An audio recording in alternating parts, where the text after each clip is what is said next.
Regiment ক্লাবে। এই ক্লাবের পুজো এই বছর 69তম বর্ষে পদার্পণ। আমাদের মধ্যে রয়েছেন অভিনেতা নিপুণ মল্লিক, যাকে আপনারা দেখছেন জগদ্ধাত্রী সিরিয়ালে বাঁকার চরিত্রে খলনায়কের ভূমিকায়, এবং আমাদের মধ্যে রয়েছেন অরুণাভ, রোহিণী নামক সিনেমায় যাকে আপনারা দেখেছেন, এবং বর্তমানে এটি চলছে ক্লিকে।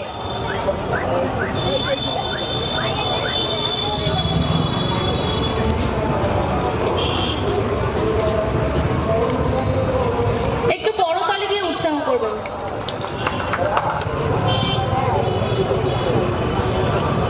কর্তাদের হাতে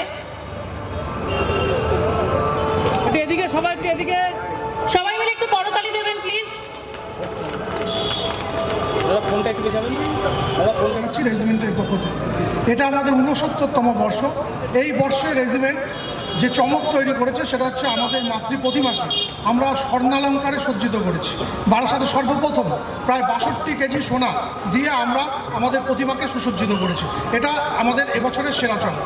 এছাড়া আমাদের এই মণ্ডপ ভাবনা, এটা হচ্ছে তিরুপতি বালাজি মন্দিরের আদলে তৈরি হয়েছে। এছাড়াও আমরা আমাদের পুজোকে কেন্দ্র করে শাড়ি বিলিতি, প্রতিবন্ধীদের মধ্যে কিছু ইনস্ট্রুমেন্ট বিলি ইত্যাদি কাজ করে থাকি। এবছরে আমরা সেগুলো সবাইকে দীপাবলির অভিনন্দন, শুভেচ্ছা। গ্রিন গ্যালাক্সি প্রোডাকশনের পক্ষ থেকে আপনাদের ক্লাবকে আগামী দিনের জন্য অনেক